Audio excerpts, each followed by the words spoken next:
Hey everybody, welcome back to chemistry. And so in the last presentation, I described electron structure at a very general level. And so what I pointed out to you is if you're looking at an atom, not all of the electrons are found the same distance away from the nucleus, and that you find maybe a couple of electrons that are relatively near the nucleus in the first energy level, and then maybe you'll find more electrons that are a little bit further out in the second energy level, and then even further out there's a third energy level and a fourth energy level. So what I'm going to do in this presentation is I'm going to break this down into a little bit more detail, and what I'm hoping that you'll see is that each of these energy levels is comprised of something called orbitals. So I want you to notice the spelling of orbitals there. I have it on the screen.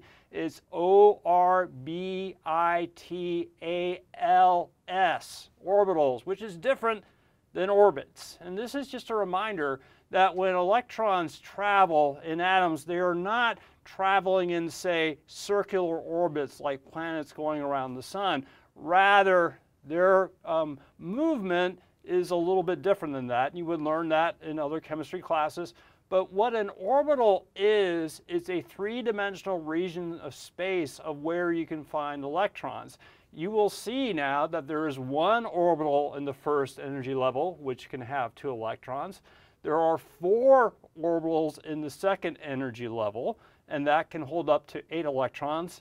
There are 9 orbitals in the third energy level, and that can hold up to 18 electrons. And then finally in the fourth energy level, there's a lot of orbitals. There are 16 orbitals that can hold up to 32 electrons.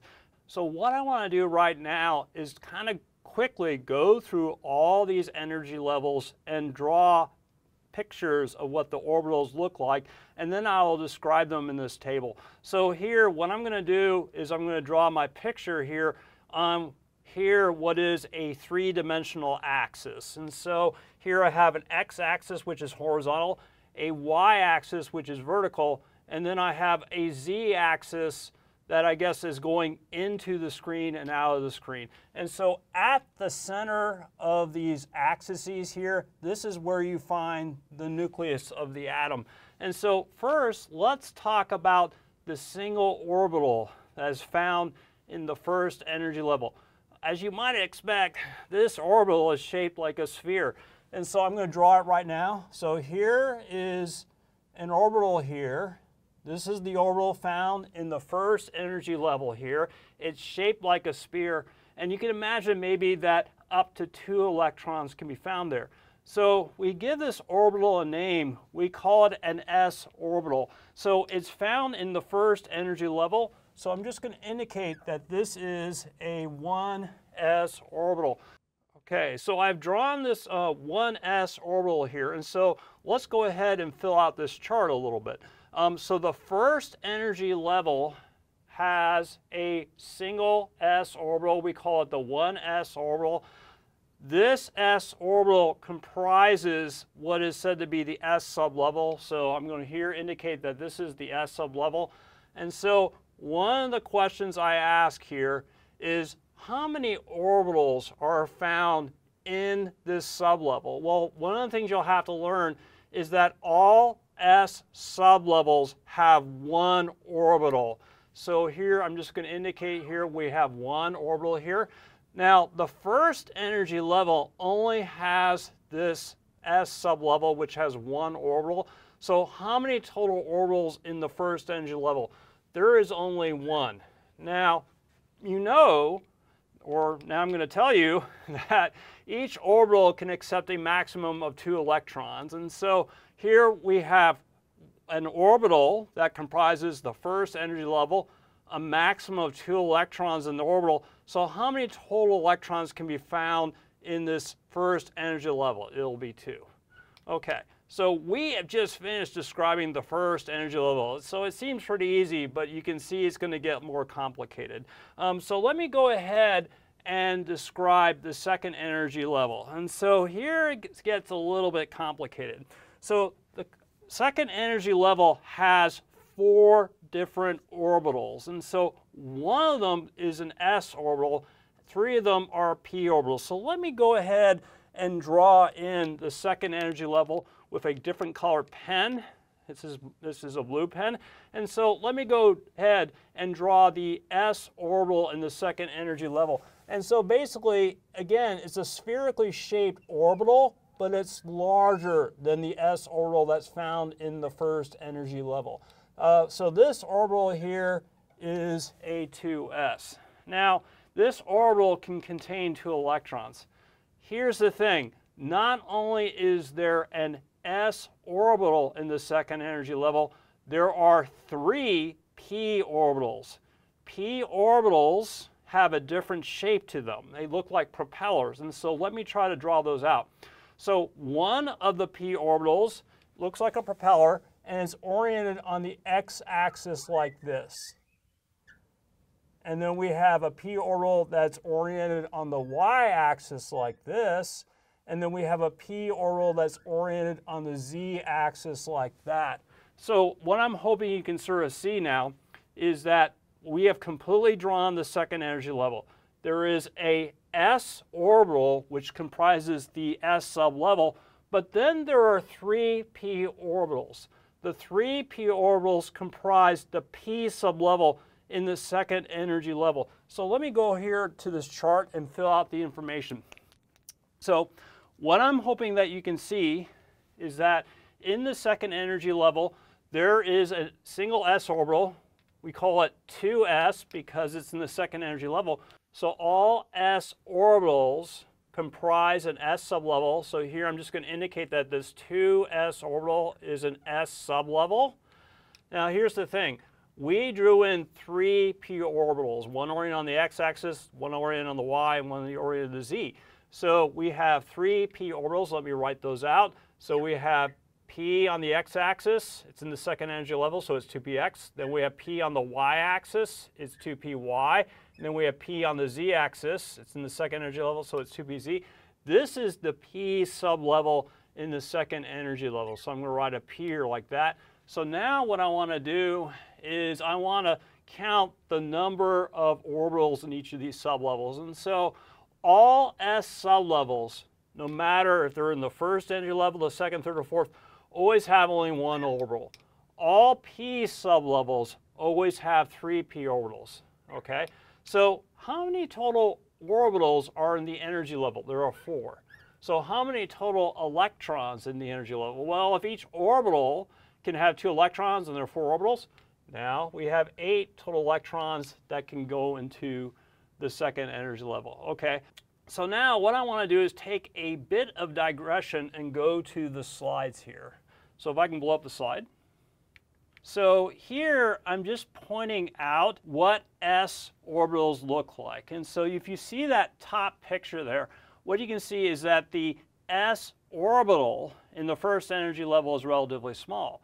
And then if you go to the right, you see that that red s orbital there is in the second energy level. It is here. And so that is larger. And there you can see the 1s orbital is right in there. And then you even have, when you get to the third energy level, you even have a larger s orbital which surrounds the 2s orbital. So you should be aware that all energy levels have a single s orbital. And a final thing you need to know is that a single s orbital is called an s sublevel. Okay, next what we're going to do is we're going to look at the orbitals in the p sublevel. So here we have a description of the 3 p orbitals in the p sublevel. So here I want to sort of get you focused here on this picture here. And so in the center of the picture we have the origin, where the x and y and z axes meet. So here in the center we have the nucleus here. So I'm going to draw the nucleus as a dot, and what you can see is that emanating from this nucleus we actually have 2 lobes of a single p orbital. So we have a lobe that's heading out in positive x, and then we have another lobe that's heading out negative x. Importantly, although you see 2 lobes here, this is considered a single p orbital. Now we have another p orbital here, a second one with its lobes oriented on the y-axis, and the nucleus is in there. And then we have a final p orbital, a third p orbital, with its lobes oriented on the z-axis. There's the nucleus. And so all these three p orbitals together are considered to be the p sublevel. And very importantly, you need to remember that you only start having p sublevels when you're at the second energy level. So there is no p sublevel in the first energy level. You only start seeing them when you get into the second energy level. Okay, so now let's go into the third energy level. Okay, so as you might imagine, the third energy level does have a s sublevel, which is a single s orbital. So let's go ahead and draw that in. Let me draw that in a different color. Let me use red here. So here is the third energy level, and guess what? This s orbital is even larger here than the s orbital in the second energy level. So this is the 3s orbital. And so as you might expect, you can find 2 electrons in it. So is there a p sublevel in the third energy level? Yes, and there are 3 orbitals in it. And guess what they look like? Well, again, they're propellers, but they're in the third energy level. So they'll be larger propellers than the propeller-shaped orbitals, the p orbitals you saw in the second energy level. So here in the third energy level, we have a propeller, but it's larger than the one you saw on the second energy level. So that is a 3p orbital oriented on the x-axis. We have one oriented on the y-axis, and then we have one that's oriented on the z-axis. And again, these orbitals are just much larger than the p orbitals that you saw in the second energy level. But then, guess what? There is yet another sublevel in the third energy level. And so I think you can sort of see why that's the case. The first energy level only has one sublevel, right, which is the s. The second energy level has 2 sublevels, the s and the p.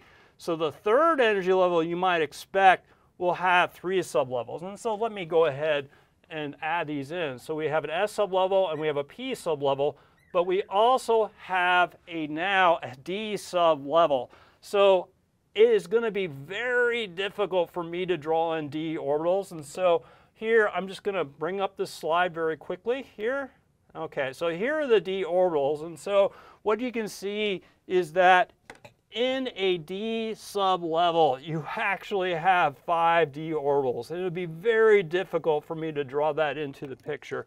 But the thing that you should know about this is all 5 d orbitals together are called a d sublevel. So if I can reduce the slide. Okay, so let's figure out or finalize this chart for the third energy level here. So I'll try to go a little bit faster. So here, try this on your own if you'd like. So in the 3s sublevel, you find 1 s orbital in the third energy level. In the 3p sublevel, you find 3 p orbitals, one oriented on the x-axis, one oriented on the y-axis, and one oriented on the z-axis. But also in the third energy level, you have 5 d orbitals, and I can't draw those in.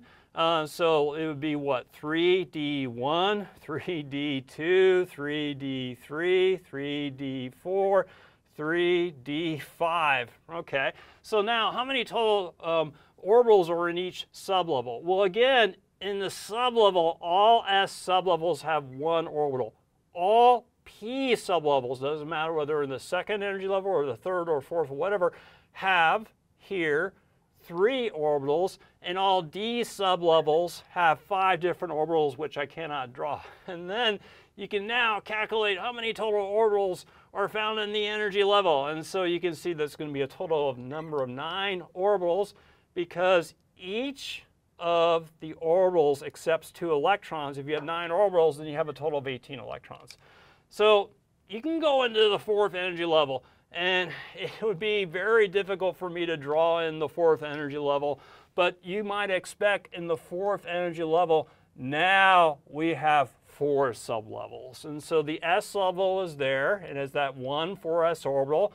There is a p sublevel with 3 p orbitals in it, but they're in the 4th energy level, so I'm putting a 4 in front of there. And so there's a d sublevel of 5 orbitals, like this. And just to speed things up, or I'll just put a 4 in front of all these. These are in the 4th energy level. And guess what? There is an F sublevel. So let me show you quickly what that looks like. So let me bring up the slide here really fast. So here's the good old F sublevel. And so there are 7 orbitals, and they have these kind of wild shapes to them. And so imagine fitting in all those orbitals into the picture. And so to help get oriented here, I should point out the center of these axes is the nucleus of the atom here. And so the nucleus is right here, and you can see these orbital lobes are kind of arranged around the nucleus. And so some of them are kind of wild looking. Look at this one here. That's pretty cool. Okay, so again, just remind yourself these orbitals are places where you're most likely to find an electron. And so again, to point out very importantly, these 7 F orbitals comprise the F sublevel. So if I can lower the slide, we'll just complete the chart here.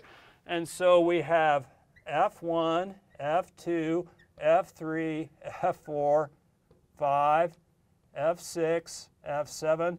And this is all, these are all found in the 4th energy level. So I'm putting 4s here in this notation. And so number of orbitals in the sublevels, you can probably guess at this point. Even if it's an S sublevel in the 4th energy level, it only has 1 orbital because it's an S sublevel. P orbitals, there are 3 P orbitals in a P sublevel, so that's 3. All D sublevels have 5 orbitals. All F sublevels have 7 orbitals. And so here what you can see is you can add up the total number of orbitals here in the energy level. In the 4th energy level, there's going to be a total of 16 orbitals. And then each orbital can have up to 2 electrons, so that you can find up to 32 electrons in these orbitals. And so the final thing I want to point out, here we've been figuring out the number of electrons in each energy level. And so we kind of did it by breaking down for each energy level the kinds of orbitals there are there and the number of electrons you would find in them. But you'll recognize here that the number of electrons in each energy level here can be calculated with this formula here, which is 2n squared, where n is equal to the number of the energy level.